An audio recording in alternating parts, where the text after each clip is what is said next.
Hola amigas y amigos, bienvenidos a un nuevo programa con nuestro amigo el doctor Rodrigo Arce Rojas.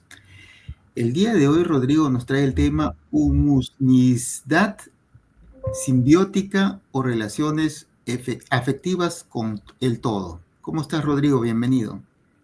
Buenos días, César. Muchas gracias. También buenos días, buenas tardes, buenas noches con todos y todas. Ujú. Ahí estamos. Muy bien, vamos a comenzar. Lo primero que tendría que señalar es, en este momento, cómo estamos entendiendo lo humano. Por lo tanto, también qué estamos entendiendo por humanismo. Lo mismo podríamos decir en la actualidad qué es ser persona. Y esto porque durante mucho tiempo hemos considerado lo humano como la medida de todas las cosas, ¿no? Como especie superior, ¿no? Que todo está al servicio del ser humano y hemos justificado, diríamos, esta perspectiva antropocéntrica en el sentido que tenemos algunos atributos que serían exclusivamente humanos, como por ejemplo se ha mencionado cultura, ¿no? Política, altruismo, espiritualidad, ¿no? Sin embargo, ahora sabemos que eso no es tan así y que estos mismos elementos también lo podemos encontrar, por ejemplo, en animales, bueno, y específicamente también con su salvedad, por supuesto, el tema de las plantas, ¿no? Por ejemplo, ahora se sabe que los elefantes también veneran a sus muertos. Eso quiere decir que tienen un sentido de espiritualidad. Y es por eso que se ha producido un giro, eh, bueno, un giro antiguo, en realidad viene desde la lingüística, la antropología, la filosofía, que propone un descentramiento, ¿no? Digamos, de esta perspectiva antropocéntrica que hasta ahora ha primado. Muy bien. Eh, Consecuentemente, nosotros acá tenemos una palabra, humusnidad, ¿no? Para contarles rápidamente, descubrí, obviamente, me encontré, digamos, el sentido de lo que significa humanidad y resulta que etimológicamente viene de la palabra humus, ¿no? Y con relación a la simbiótica también quiero señalar, conformada por dos partículas ahí, ¿no? La palabra simbio y la palabra ética. La palabra simbio hace relación a la simbiogénesis, que es propuesta por Lynn Margulis. Y asimismo, la palabra simbioética, que es propuesta por Jorge Richman. Actualmente podemos encontrar entonces diferentes conceptos que están vinculados a la estrecha interrelación entre lo humano y, primero vamos a decir lo no humano, pero quiero señalar que decir no humano todavía sigue en clave antropocéntrica.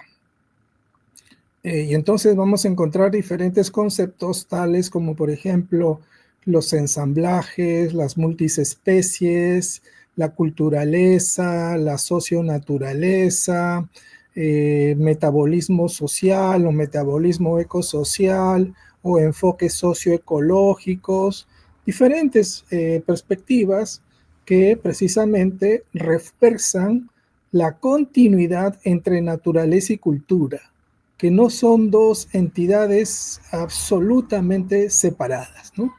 Entonces, esto es lo que nos motiva, digamos, para poder presentar lo que ya en conjunto vamos a llamar la humusnidad simbioética. Muy bien.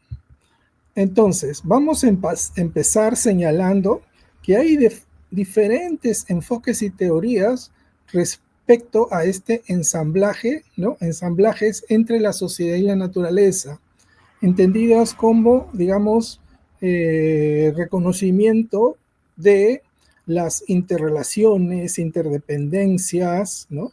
Digamos, y ya no como algo tan separado, ¿no?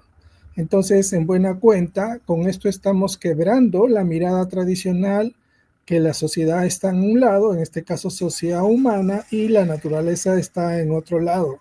Además, porque el concepto de sociedad, como también ya hemos visto anteriormente, o mejor dicho, de sistemas sociales, no se quedan únicamente en los sistemas sociales humanos, porque también hay sistemas sociales naturales y sistemas sociales artificiales, con más aún cuando estamos hablando de inteligencia artificial, por ejemplo, ¿no?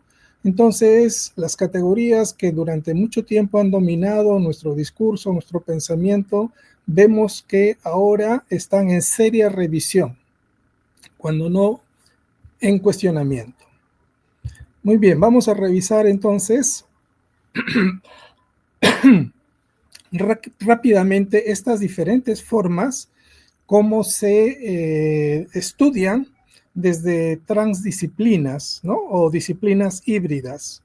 Entonces vemos que en el campo académico hay bastante desarrollo, ¿no? Y ahí los tenemos. Esto es solo una lista, ¿no? Las antropologías otras, la antropología decolonial, también hay, por ejemplo, el biocolonialismo también, ¿no? Es algo que está derivado. Luego las ontologías relacionales, las ontologías del sur, las etnografías multiespecies, todas estas nos están dando cuenta de las estrechas interrelaciones entre los seres humanos y lo que sería la naturaleza, ¿no? Tenemos también la filosofía del devenir, la filosofía ambiental, y esto es interesante, ¿no? Porque se habla mucho del posthumanismo, ¿no? Es decir, más allá de lo humano. Y aquí también, digamos, entra el tema de la inteligencia artificial, ¿no? Los cyborg, entre otros, ¿no? Muy bien. Entonces vamos a revisar rápidamente las principales. Por ejemplo, empecemos con las antropologías otras, la antropología decolonial.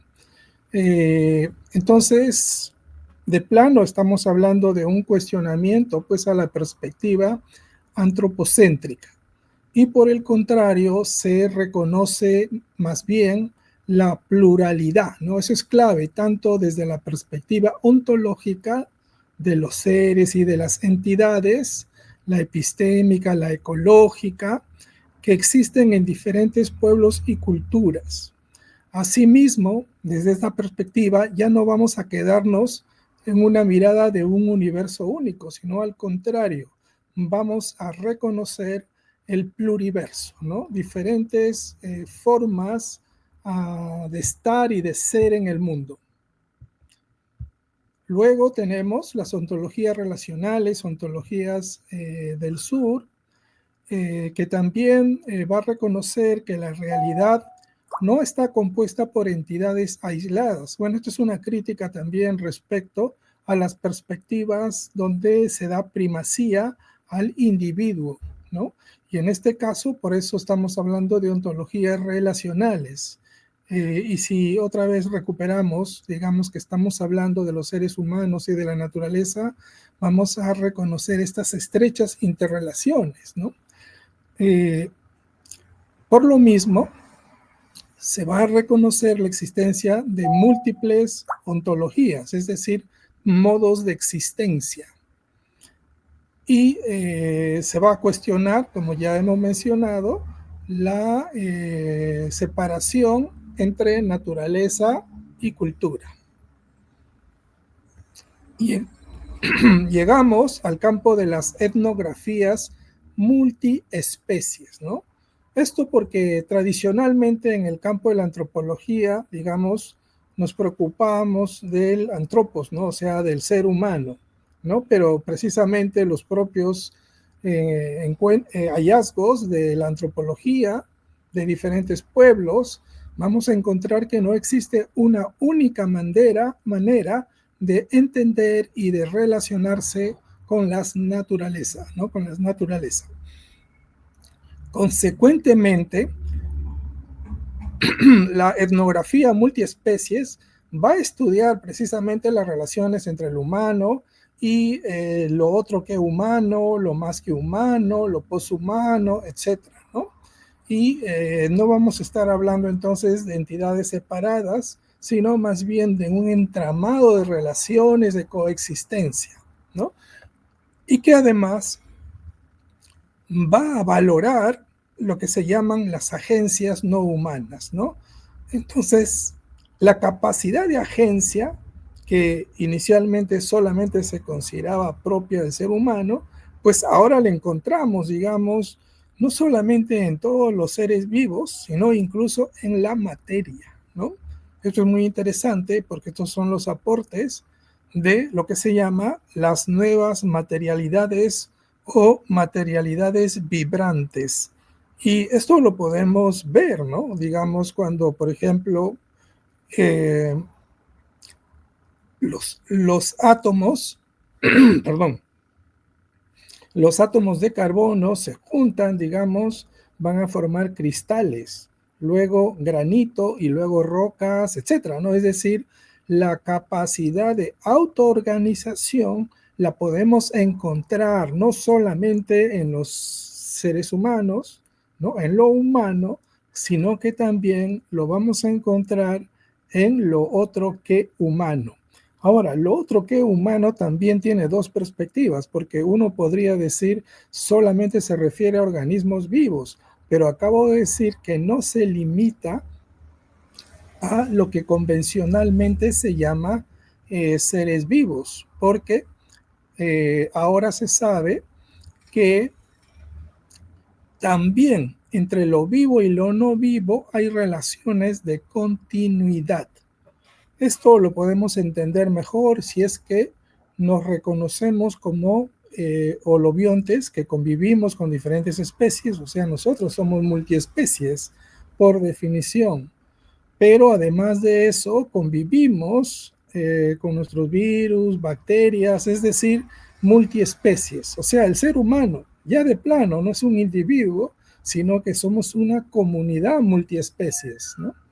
Y esto es de suma importancia cuando vamos a ver cómo hacemos nuestra relación con los bosques, con los ecosistemas, que bien sabemos, hasta ahora lo habíamos concebido como algo diferente, como una cosa, como algo que está a nuestro servicio, ¿no? Entonces podemos entender la importancia de estos importantes aportes que vienen desde las ciencias sociales, las humanidades, pero también, y esto es importante decirlo, de ciencias duras, como se llama ciencias duras, porque en realidad no hay ni dura ni blanda, ¿no? Pero convencionalmente se habla así. Porque acabamos de reconocer entonces que la capacidad de agencia también está en lo que llamamos cosas. Bien, tenemos además las tecnologías indígenas, todo el valioso campo de las cosmopolíticas, ¿no? Revalorando tanto el tema de los conocimientos y saberes indígenas, pero también el reconocimiento del carácter político de los otros que humanos, ¿no? Así podemos hablar entonces el carácter de bosques políticos. Y nosotros que hemos vivido la pandemia, entonces somos conscientes entonces que hemos podido sentir, con mucho dolor por supuesto, la capacidad de agencia que tienen los virus, ¿no? Es decir, nos ha puesto de cabeza, ¿no? Y además de eso, podemos reconocer que la naturaleza está reclamando tener voz, digamos, en todo el proceso, digamos, de gestión, porque no hemos hecho bien, digamos, esta relación con los ecosistemas, de ahí que hayan saltado los virus, ¿no? Digamos, a los animales silvestres y también, digamos, luego al ser humano, también es factible que salte hacia especies domesticadas, ¿no? Y entonces justamente nos hace ver que estamos hablando de conglomerados, ¿no? Por eso es que justamente se habla de ensamblajes. El tema está que cuando hemos hecho, digamos, hemos roto los equilibrios dinámicos, alejados del equilibrio, entonces salta ese virus y provoca la pandemia, ¿no? Eso es importante tenerlo presente porque además es una invitación, digamos, a la convivencia armónica con la naturaleza, ¿no? Y no como un objeto de dominio, de explotación y de generación de riqueza. De ahí la importancia entonces de este tipo de enfoques. También tenemos filosofías del devenir, la filosofía ambiental, ¿no? El poshumanismo a la que estamos haciendo referencia. Entonces, esto también en conjunto nos va a invitar no solamente a reflexionar sobre cómo nos hemos relacionado con los ecosistemas, sino también a entender el sentido ético en la relación con la naturaleza. Y entonces vamos a poder entender mejor la pertinencia de la bioética, por ejemplo, o también la ética biocultural, ¿no? Aspectos que a la fecha no habían sido considerados en los campos, digamos, que se llama de producción, pero ahí ya tenemos un problema, porque justamente la mirada de producción está, digamos, orientada básicamente a cosas que hay que explotar, manejar, aprovechar, transformar, etcétera, y hacer economía. No está dando cuenta de este conjunto de interrelaciones, ¿no? De que en conjunto formamos familias multiespecies. También tenemos las ecologías otras, ecología política, ¿no? Ecología política decolonial, que precisamente va a denunciar el colonialismo epistémico de las ciencias sociales convencionales. Precisamente por eso es que se ha generado este espíritu, digamos, de atender qué es lo que pasa con las otras especies que a la fecha no habíamos tomado en cuenta. Consecuentemente, también esto nos va a invitar a reconocer las luchas territoriales, espirituales y ecológicas, también, además, de considerarlos como fuentes legítimos de conocimiento, ¿no? Por eso la revaloración, la revitalización de los conocimientos ancestrales, tradicionales, populares, que nos ayuden a esta convivencia, ¿no? Muy bien. Semejanzas principales de las diferentes corrientes. Vemos entonces que todas cuestionan la separación moderna entre naturaleza y cultura. De ahí, digamos, estas expresiones de culturaleza, socionaturaleza, ¿no? A la que hemos aludido, pero también vamos a encontrar la lógica en la que se inscribe la etnografía multiespecies. Muy bien. También hemos visto que todas rechazan el antropocentrismo, por lo tanto van a promover estas visiones relacionales o de multiespecies. Continuamos y hemos visto, todos valoran los conocimientos, esto también ya lo hemos señalado. Hay una crítica común al colonialismo epistémico y al universalismo occidental, es decir, como que lo que habíamos aprendido en el marco de enfoques colonialistas, pensamos que eso era ya lo único que existía y que todo estaba acabado y que lo único que hay que hacer es ser más efectivos o eficientes o eficaces en el aprovechamiento o la explotación de lo que se llama recursos naturales, y que no hay otra forma de pensamiento, de conocimiento, de sistema económico, justamente sistemas universales. Pero eso, digamos, no se condice con lo que encontramos en las diversas culturas a lo largo de la historia. Diferencias. Sí hay diferencias también, ¿no? De Escola y Viveiros de Castro enfatizan más en una perspectiva de ontología, mientras que Enrique Leff y Boaventura de Sousa Santos más bien ponen el énfasis en la política, o sea, en el tema de poder, consecuentemente la justicia ecológica o la injusticia también, ¿no? Como por ejemplo la injusticia hídrica. La etnografía o las etnografías multiespecies y el posthumanismo, si bien es cierto, digamos, se trabajan desde el norte global, las antropologías decoloniales y las ecologías del sur son más de América Latina y también, digamos, del sur global, ¿no? Sin embargo, hay que indicar que mucho de lo que se está diciendo, por ejemplo, en las etnografías multiespecies, tiene correlato con la forma como diversos pueblos indígenas han puesto de manifiesto más bien ontologías relacionales, aunque claro está, no utilizan este tipo de lenguaje.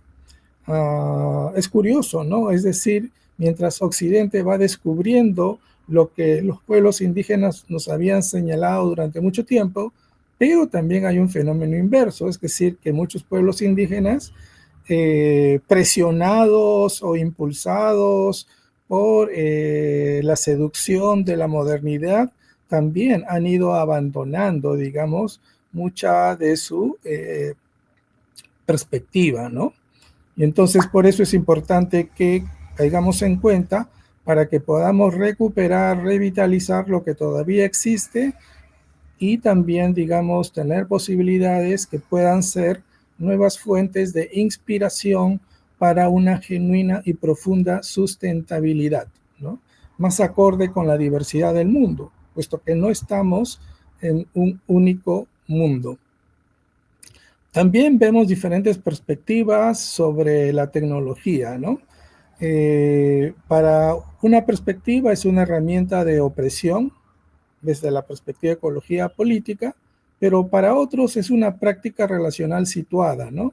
Y ahí está precisamente las cosmotécnicas indígenas y la simpoiesis, que tiene que ver con, digamos, las relaciones colaborativas, hacer juntos, ¿no? Significa simpoiesis, es decir, no solamente como individuo aislado, ¿no?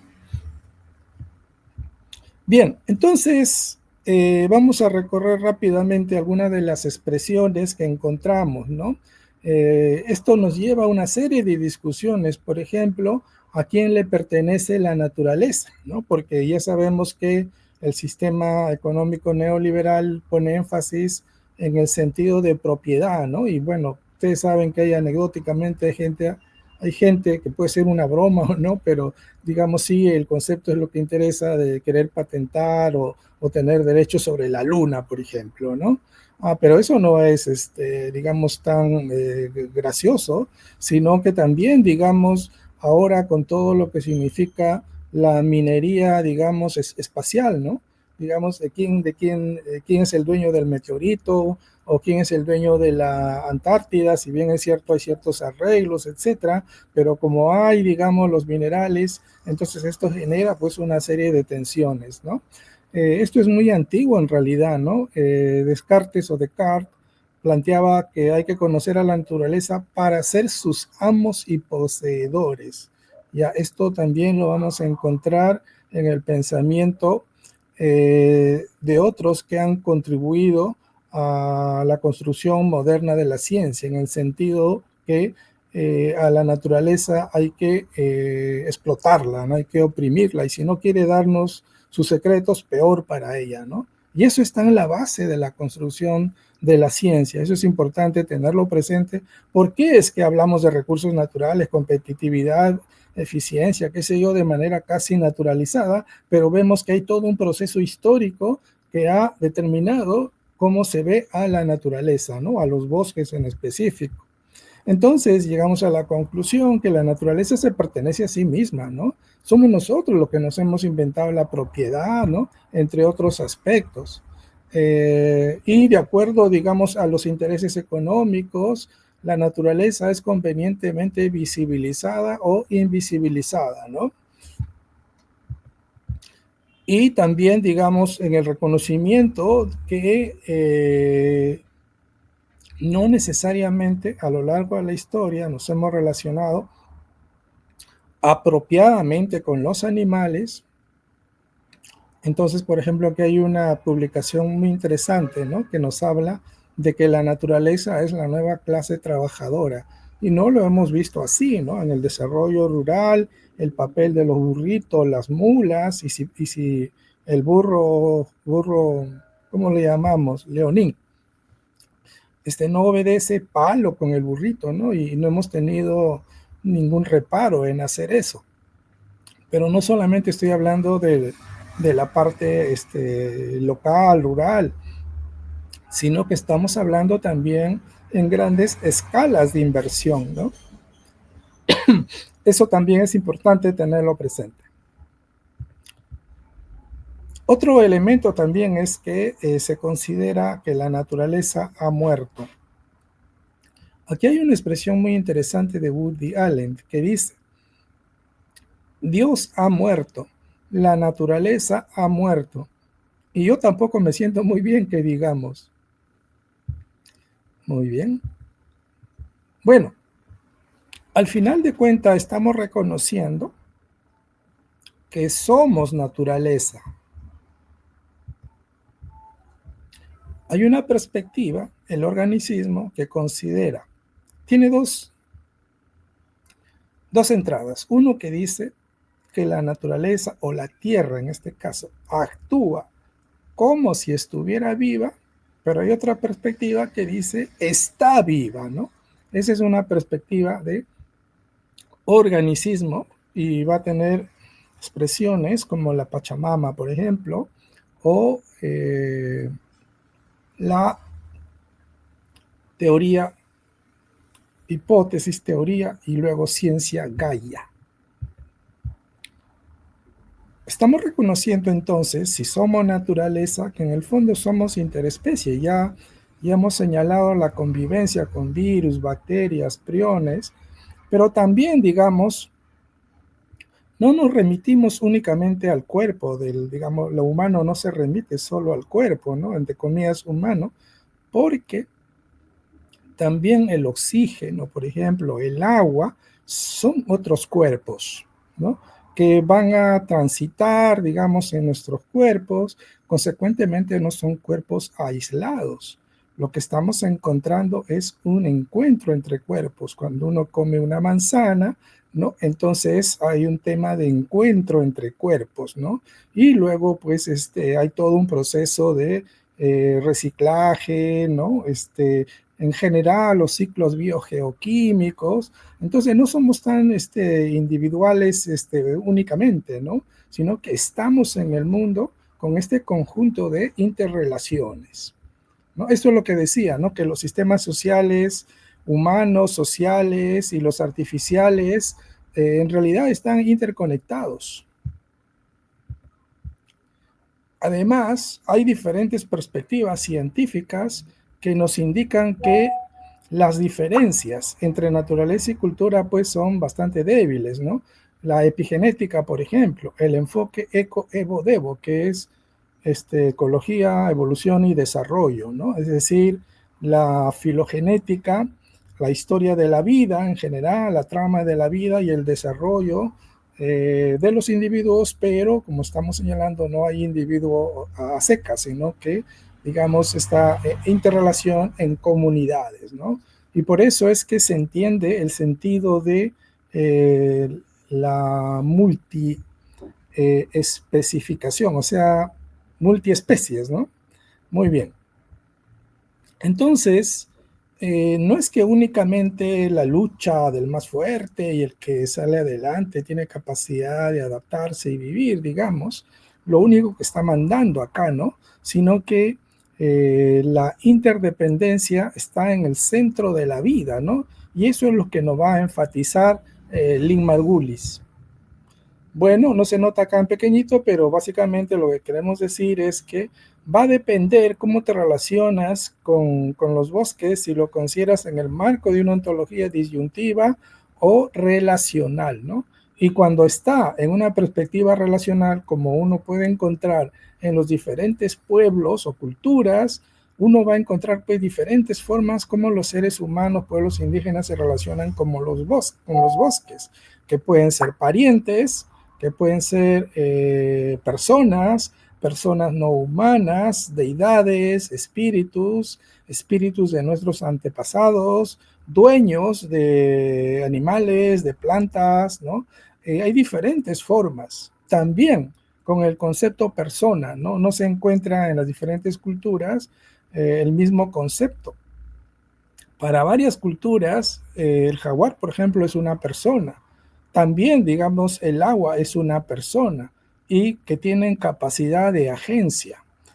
Algunos dicen al principio todos éramos humanos, ¿no? Luego ha habido fracturas que ha provocado que haya animales y plantas, pero en esa perspectiva habrían rezagos de humanidad también, ¿no? Muy bien, esto es muy interesante desde el punto de vista antropológico, pero que nos da cuenta, pues, ¿no?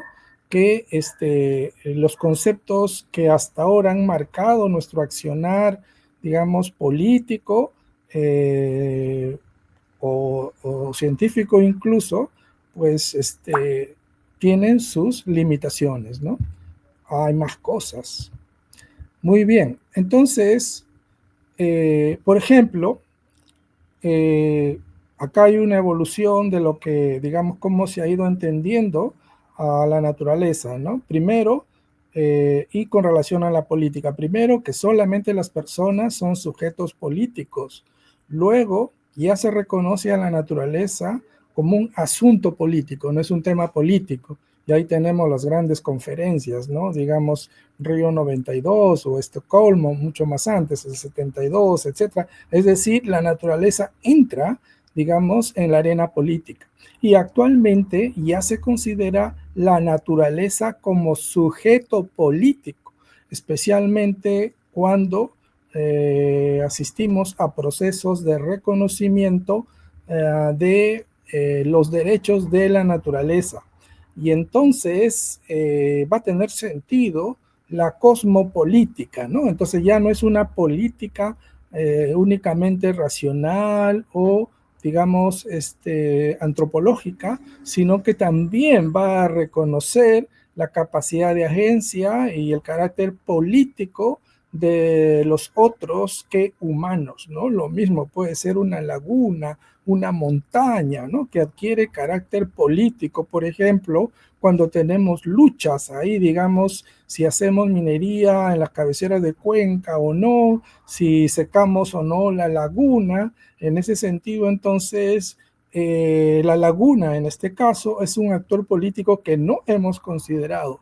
Pero si tenemos una perspectiva multiespecies, entonces también tenemos que entender, interiorizar el carácter político de la laguna que tiene su lugar, ¿no es cierto? Obviamente que no va a hablar, pues no, por ello no puede haber alguna expresión ligera de cómo va a hablar y todo eso, ¿no? Pero no se trata de ese sentido, pues, ¿no? Eso está claro. Continuamos. Ahora vamos a revisar rápidamente el humanismo. Continuamos.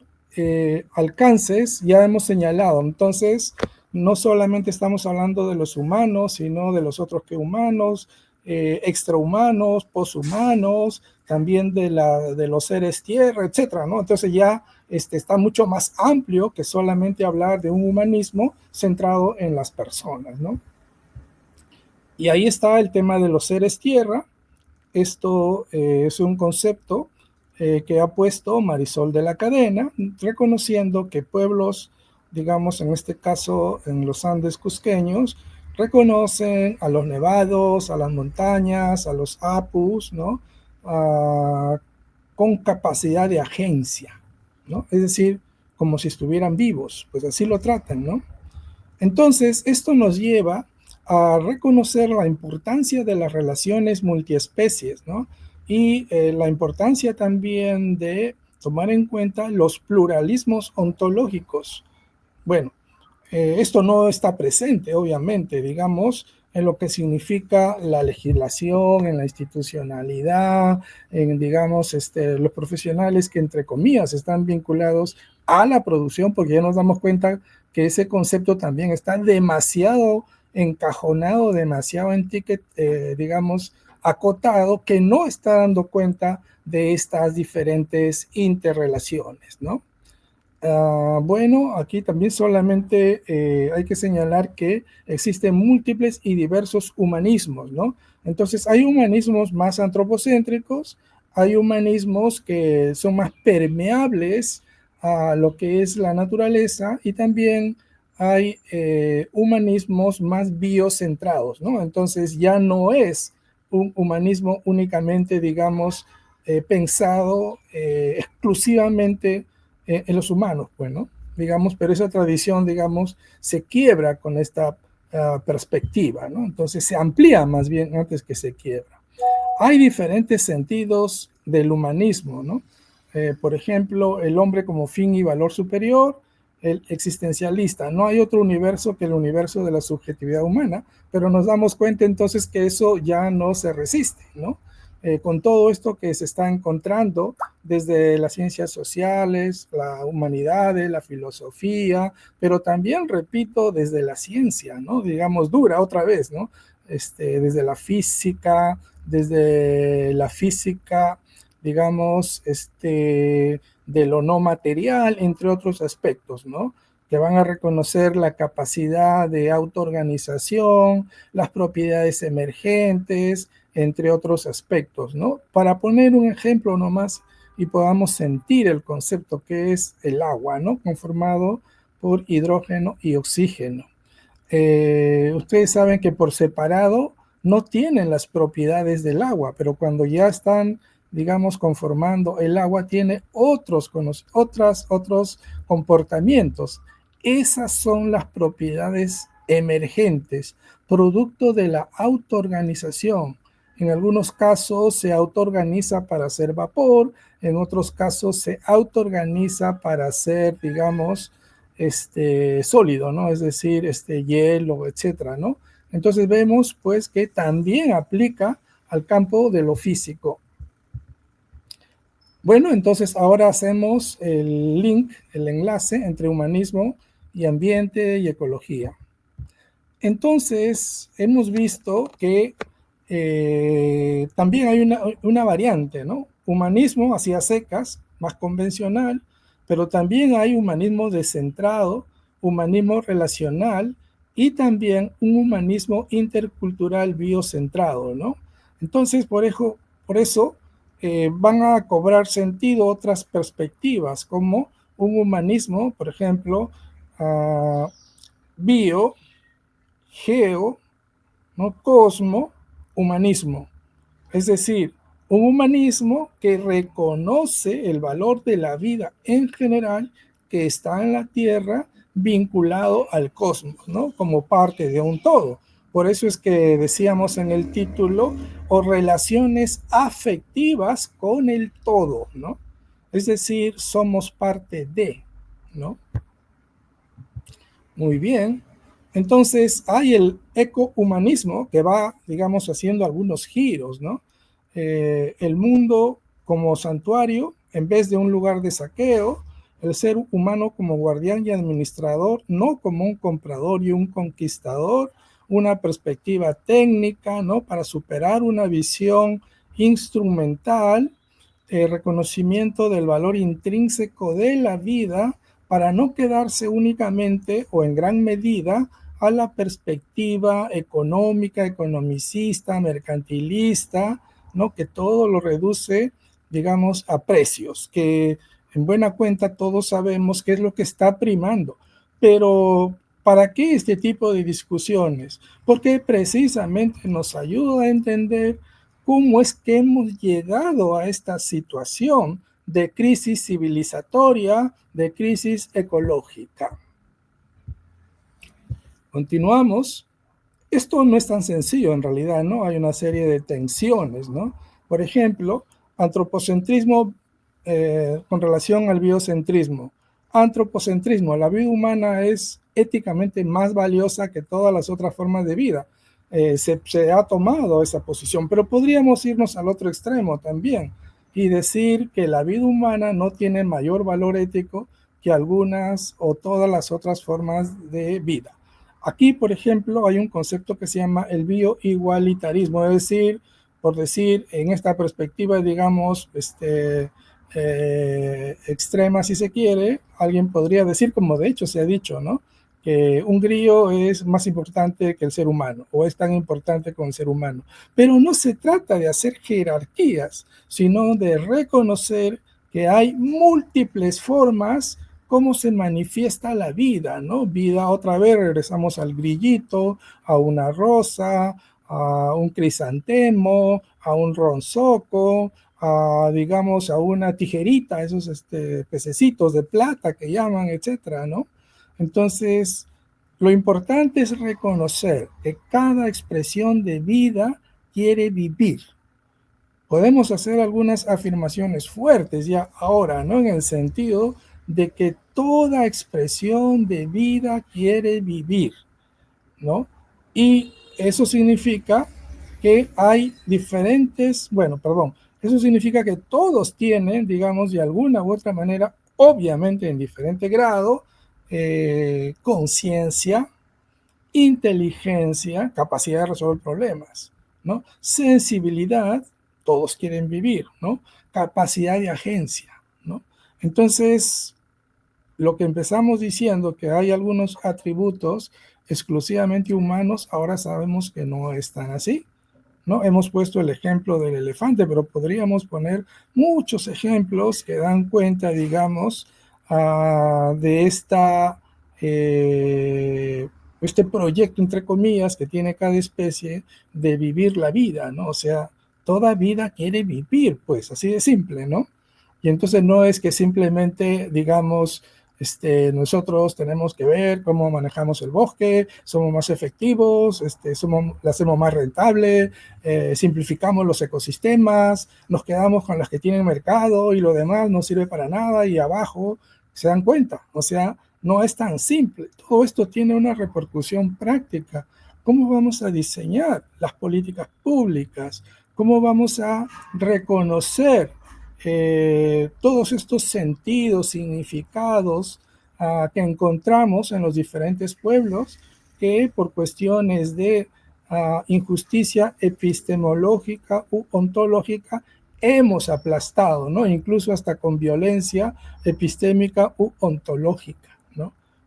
Bueno, de repente no fuimos, en ese momento no lo entendíamos así, pero ahora hay suficientes elementos para abordarlo de diferente manera, ¿no? Entonces avanzo un poco más, ¿no? Bueno, esto ya lo he señalado, así es que doy un saltito, ¿no? Listo. Mundo vida, los humanos somos inhabitantes en el mundo. Esto es muy interesante también, ¿no? Digamos, porque va a incorporar la perspectiva contraria, es que todos somos cohabitantes del mundo más bien, ¿no? Todos, ¿no? También hay una serie de propuestas que vienen desde el especismo, es decir, la exclusión, marginación que se hace a otras especies diferente al ser humano, ¿no? Bien, pero también hay puntos de encuentro.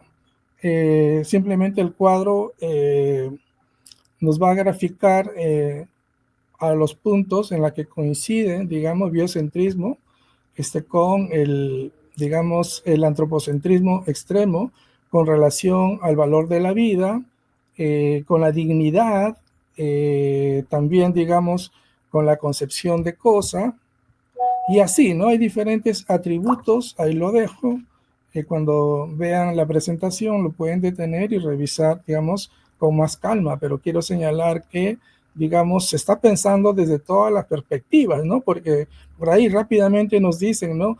Es que entonces tu propuesta es antihumanista. Pues obviamente que no, ¿no? Eso tenemos que advertir, ¿no? Muy bien.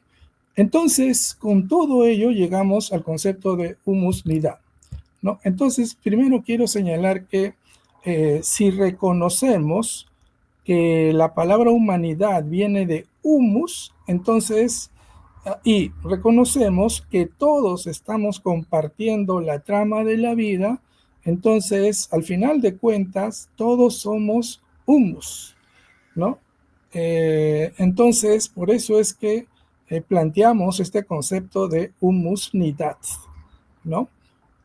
Primero se hablaba de humanidad, luego se reconoce lo de la humanidad holobionte, y luego viene la propuesta de humus nida en el reconocimiento que todos somos humus. En buena cuenta, todos somos tierra, ¿no?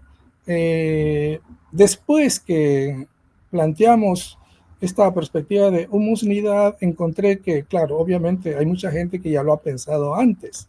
Entonces, Haraway, ¿no? Donna Haraway ya había hablado, ¿no? En una obra sobre las humosidades, exactamente en el mismo sentido de reconocer que todos somos humus. Y esto es interesante porque está reconociendo, digamos, que el humus, no en un sentido negativo, ¿no? Sino más bien humilde, de decir que todos estamos hechos del mismo alfabeto de los elementos químicos, ¿no?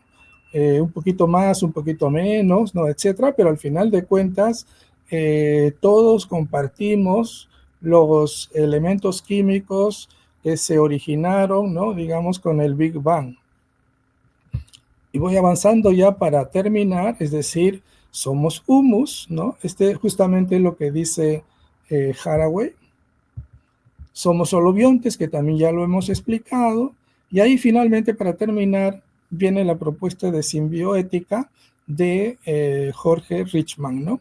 Entonces, por eso es que ahora si juntamos humusnidad simbioética, lo que estamos tratando de decir es que cómo vamos a organizarnos, a pensar, a hacer, ¿no? Respecto al reconocimiento que la solidaridad, la simbiosis, ¿no? La colaboración son absolutamente importantes para la diversidad de la vida, ¿no?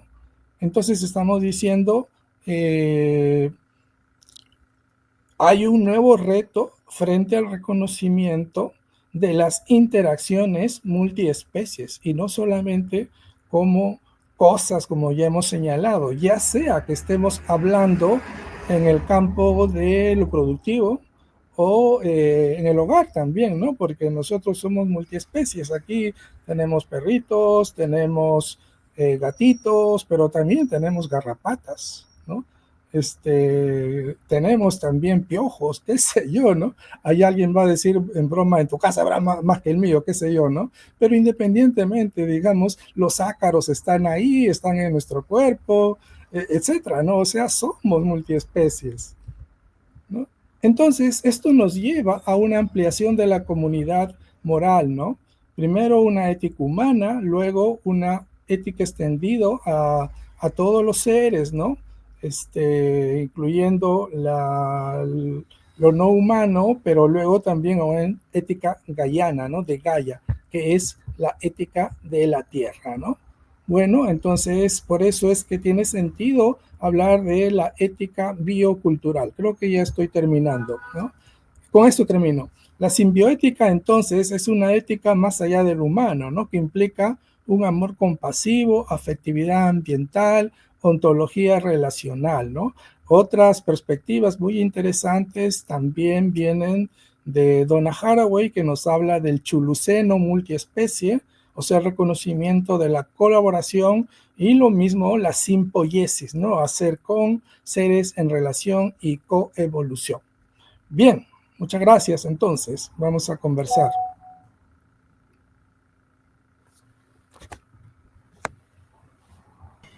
Muchas gracias, Rodrigo, por esta magistral exposición. Como siempre, muy valioso todos tus aportes, nos deja y nos hace pensar. Y me queda brevemente un pequeño comentario. Si todo está relacionado, interconectado entre sí, entonces cualquier intervención humana genera o generaría efectos o reacciones que por lo general son negativos, nocivos o dañinos para todos, ¿no? Es un buen punto, mi estimado César. Hay que hacer un ajuste de que no es que todo esté conectado con todo. Hay otra expresión que dice algo está conectado con algo. Y esa precisión, digamos, es ¿por qué es importante? Porque no es que se niegue la intervención, ¿no? Sino que hay relaciones de convivencia, hay cacería también dentro de los pueblos indígenas, ¿no es cierto? Solamente que hay algunos requisitos, vamos a decir, ¿no? Primero, se interviene con permiso, ¿no? De manera sensata, ¿no? Sostenible, diríamos, y de manera agradecida. Entonces, cuando, por ejemplo, los pueblos indígenas hacen su cacería, van a invocar, ¿no? Digamos, a los espíritus que les permitan, digamos, obtener una presa. Y luego, cuando la obtienen, van a agradecer por el sacrificio de una vida para seguir alimentando la vida, ¿no? Entonces, básicamente es una invitación a la sensatez, ¿no? Hacer las cosas de manera, digamos, más respetuosa posible. Hay cadenas tróficas, eso no lo vamos a negar, ¿no? Nosotros mismos pertenecemos también al eslabón y digamos como un gran depredador, dicho sea de paso, ¿no? Pero al margen de eso, digamos, una cosa es que lo hagamos desde la codicia, desde el sentido de acumulación desmedida, a que lo hagamos en el orden, ¿no? Digamos, sociocultural, espiritual, digamos, que podemos encontrar todavía en algunos pueblos indígenas, ¿no? Y no es que no se haga la casa, se hace la casa, se transforma en las selvas, ¿no? Pero de una manera sensata, esa es la palabra clave, ¿no? Y eso requiere mucha ciencia, mucha ecología, muchos conocimientos tradicionales también, pero que lamentablemente se están perdiendo. Por eso es importante, digamos, estos temas para que también nuestros propios pueblos indígenas puedan, digamos, decir, hey, un momentito, yo no voy a seguir esta lógica a la que me están empujando, ¿no? Digamos, manejo forestal, rentable, competitivo y exportación, etcétera, etcétera, y ya no respeto que, digamos, este árbol de lupuna era mi antepasado, ahora ya no interesa, pues, ahora es madera, ahora es triple, etcétera, ¿no? Ahora es chihuahuaco, etcétera, ¿no? Entonces, básicamente es una invitación, digamos, a una convivencia, a una relacionalidad, a, digamos, una orientación del cohabitar en convivencialidad, en el marco de una ética biocultural. Ok. Muy bien, Rodrigo. Muchas gracias por la aclaración, explicación. Amigos, muchas gracias por acompañarnos. Nos vemos la próxima semana con un nuevo tema. Por favor, compartan el programa con todos sus amigos, familiares y contactos. Denle like con el pulgar arriba. Y si quieren seguir las importantes publicaciones que hace nuestro amigo Rodrigo Arce Rojas, lo pueden encontrar en Servindi. Nos vemos, amigos. Muchas gracias, César. Bueno, gracias también a todas y todos. Un gran abrazo.